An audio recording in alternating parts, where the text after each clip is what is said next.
Presidente, quería preguntarle por el ajuste en la proyección de inversión de este año.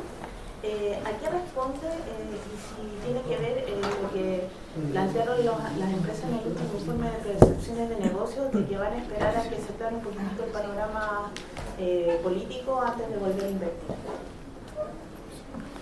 Muy bien.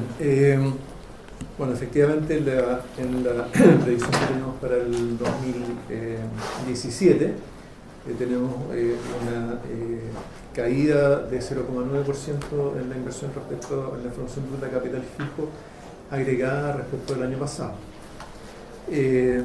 Esa evolución, ese promedio, por así decirlo, ese agregado, es producto de tendencias un poco distintas en distintos componentes de la inversión.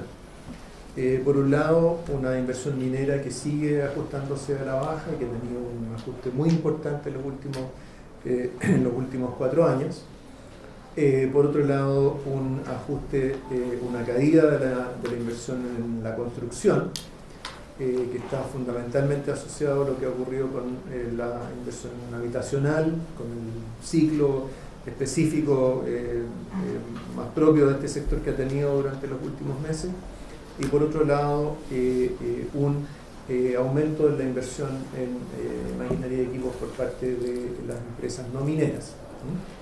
Entonces, tenemos movimientos en sentidos distintos, algunos de ellos bastante ligados a la evolución de un sector, como es el caso de la minería, como es el caso de la construcción habitacional, en otros casos ligados a fenómenos más transversales y que están de alguna manera recogiendo algo que es propio del ciclo, que es que después de un tiempo, aun cuando la actividad crezca a un ritmo relativamente bajo, es necesario reponer capital, es necesario reponer inventario, y eso es lo que hemos estado viendo. Ahora, ¿cuánto de eso es reflejo de perspectivas, expectativas de los empresarios? Yo diría que de aquí no sale un patrón tan claro, una relación tan directa, ¿no? Porque, como vemos, en el caso de la inversión en maquinaria y equipo ha estado creciendo ya desde hace algún tiempo y probablemente va a seguir creciendo en los próximos meses. Presidente, contar un poco en qué se basa un poco que las confianzas se vayan a recuperar el próximo año y si eso está supeditado un poco al ciclo electoral. Bueno, es difícil saberlo, yo no soy sociólogo o cientista político, pero lo que vemos sí es que ya desde hace algunos meses el grado de pesimismo ha ido reduciéndose, y particularmente en el caso de las expectativas de los consumidores, eso parece haberse estado también reflejando en el comportamiento de sus decisiones de consumo. En el caso de la inversión, la relación es más compleja, no es tan claro hasta dónde un índice agregado de expectativas empresariales, en qué momento y cómo se reflejan las decisiones de inversión. En el caso de los consumidores, posiblemente es una relación algo más directa y que nos ayuda a explicar este comportamiento más estable del consumo y particularmente el crecimiento del consumo durable. Ahora, ¿cómo eso evoluciona en el futuro? Es difícil saberlo. Evidentemente a los chilenos en general les preocupa, ¿cierto?, los procesos electorales, pero cómo eso incide sobre sus decisiones, qué mensajes son aquellos que influyen sobre las decisiones de consumo, de inversión, es algo que no tenemos creo que no existe el conocimiento suficiente para lograr discernirlo con mucha precisión. Presidente, consultarle su parecer acerca del IPC de 0,1% en mayo, la línea con la expectativa del Banco Central, entre otros. Sí, le voy a pedir aquí al gerente de la División de Estudios que comente, que responda a esa pregunta o que le alcanzó el detalle de los números antes de que yo después de que yo me subí al podio. Se puede acercar un micrófono. ¿Sí? ¿Ahí está? No, el número estuvo completamente en línea con las expectativas de mercado y las nuestras, que eran muy similares. Siempre hay ciertas diferencias en la composición interna. Esta vez hubo un número muy alto en un componente particular, se llama paquete turístico, que fue un poco alto, las frutas fueron un poco bajas, pero en general, diría yo, completamente en línea con lo que está en nuestro escenario base. ¿La inflación permanece acotada entonces? ¿Algún mensaje para la gente? En el fondo, ¿qué significa esto? Ustedes en el INPOM presentaron que esperaban un 2,9 a diciembre, 2,6 también en el año. Para la gente, el mensaje, en el fondo, los precios ya están controlados, la visión del Banco Central finalmente, ¿no? O sea, hoy en día, ¿cierto?, lo que tenemos son tasas de inflación que están por debajo del 3%, ¿ah? Y cuando lo que más se discute hoy día es con qué velocidad esa inflación puede converger a la meta de política. Estas cifras están bastante en línea con lo que eran nuestras proyecciones, muy en línea con lo que eran las expectativas de mercado.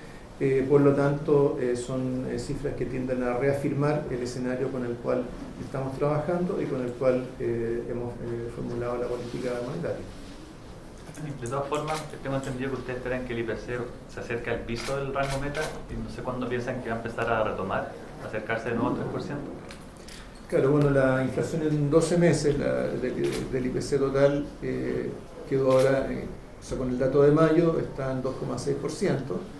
Los 2 meses anteriores había sido 2,7%, ¿no? Entonces, tal como lo indicamos, hay una cierta desaceleración y va a seguir ocurriendo durante los próximos meses, pero ese proceso se va a ir revirtiendo. Ahora, ¿por qué es eso? Por un par de razones.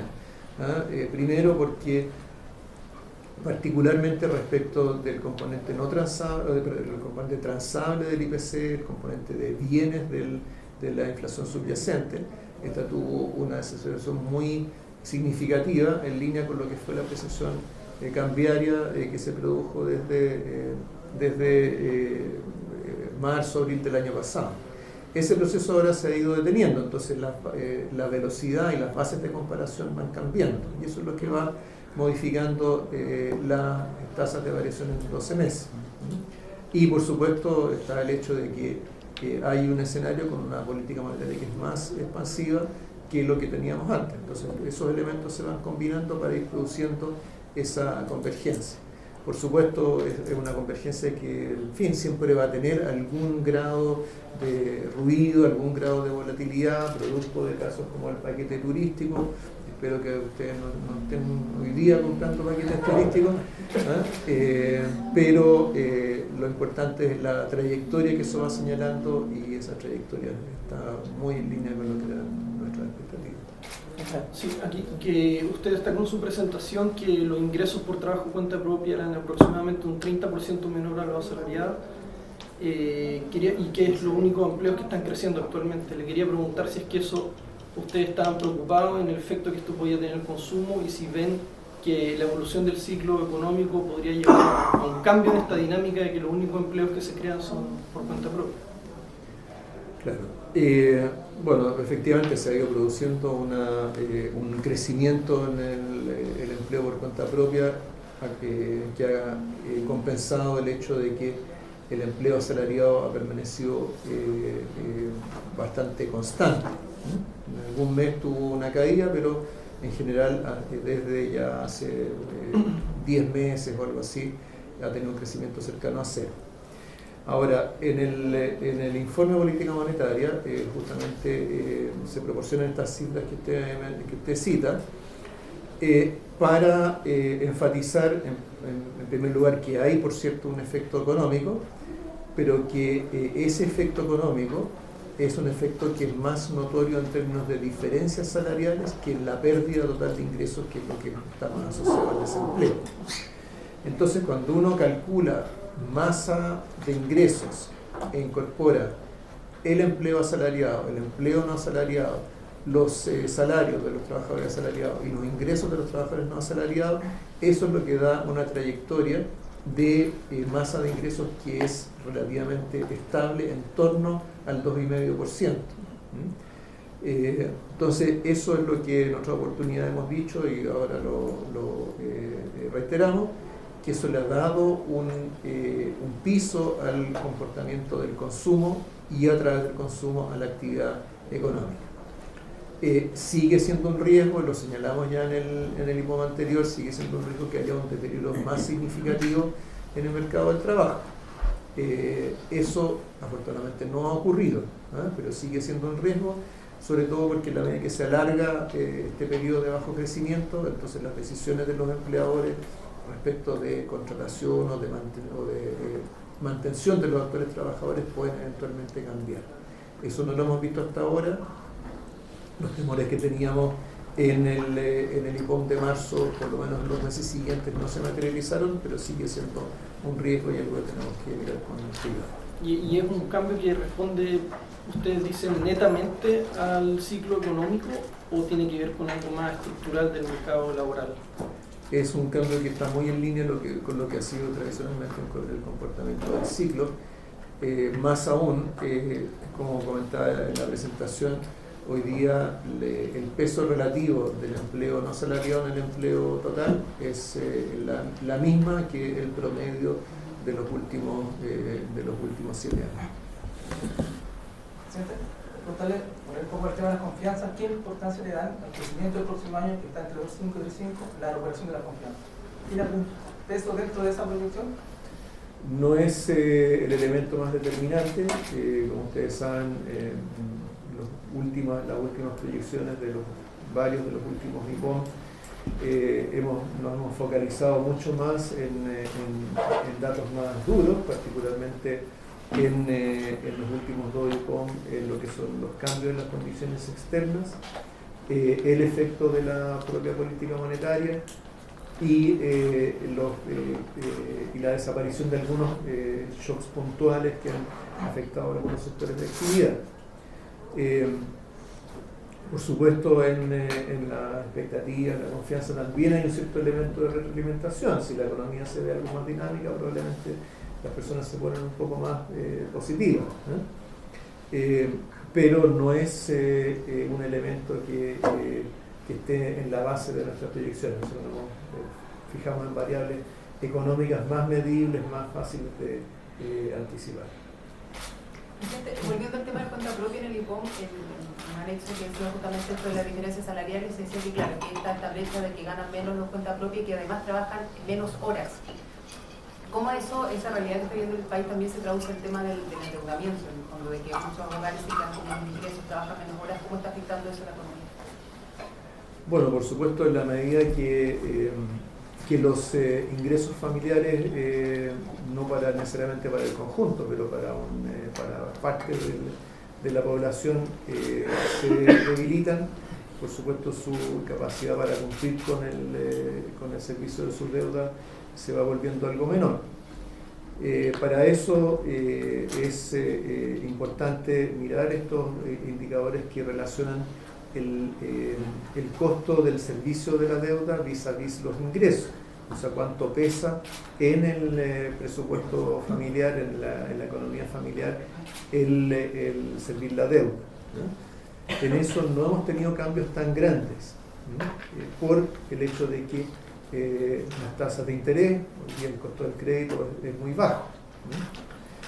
Pero en los últimos meses hemos visto un cierto deterioro en los indicadores de cumplimiento, y es algo que tenemos que mirar con cuidado, que es un factor de riesgo. Puede ser un factor de riesgo además si hay mayor volatilidad externa que se traduzca en aumento de las tasas de interés de mercado. Por el momento no es un tema de gran preocupación, pero en el momento que tenemos que hacer un análisis de riesgo como el que contiene el IEF, es algo que es mencionado como un factor de riesgo. Presidente, usted destacó la importancia de los avances en materia de regulación financiera.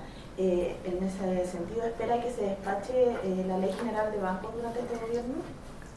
O sea, bueno, primero la Ley General de Bancos primero tiene que presentarse el proyecto al Congreso. Claro, ¿no? Estoy avanzando más en el tiempo. Claro.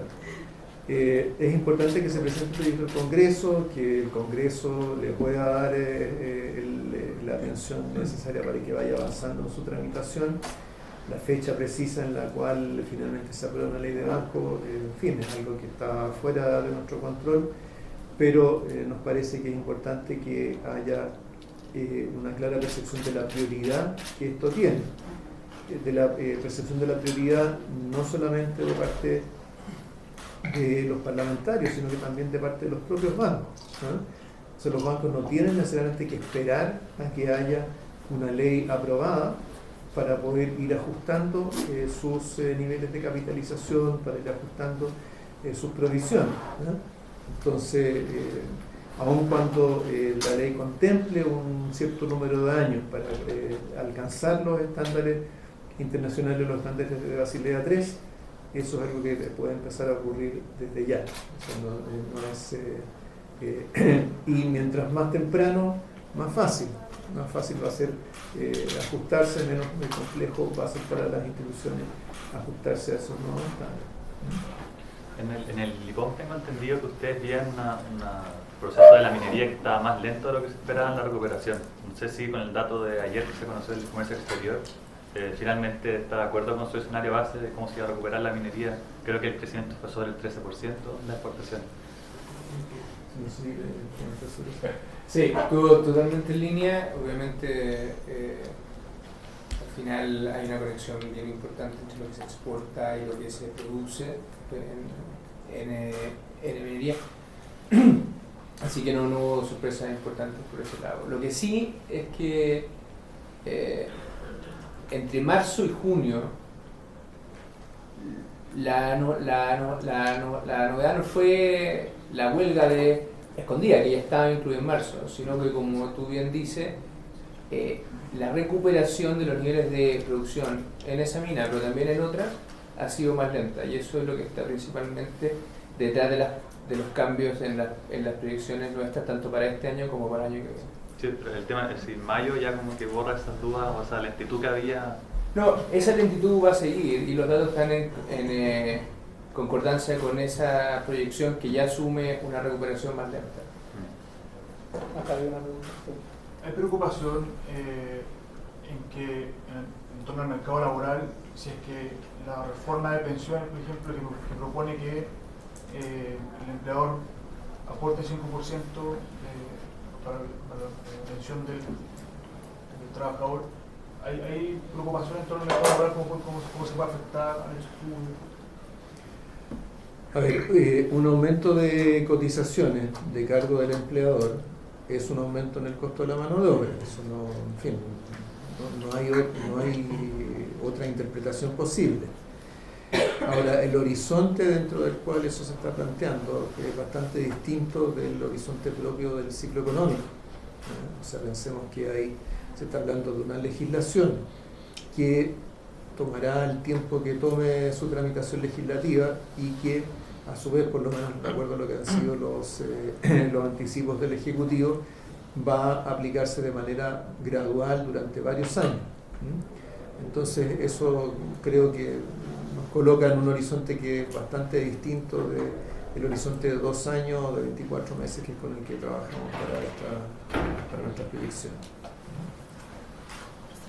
Necesito en castellano para la gente que va a Santiago, que va a la feria. Entendemos que este año, bueno, la inflación está bastante controlada. Voy a la feria. El limón, ¿qué le parece? El limón que ha bajado.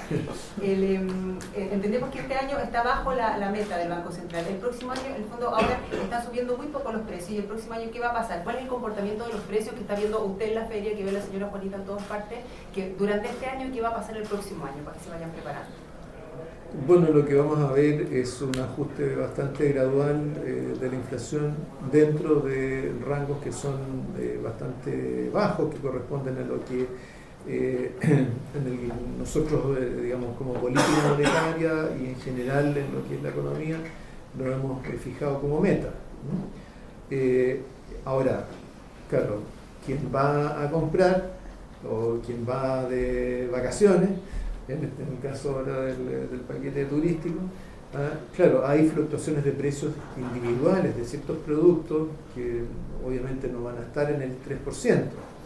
Algunos van a ser altos, otros van a ser bajos, otros precios van a tener caída. Siempre el IPC es un promedio, ¿no?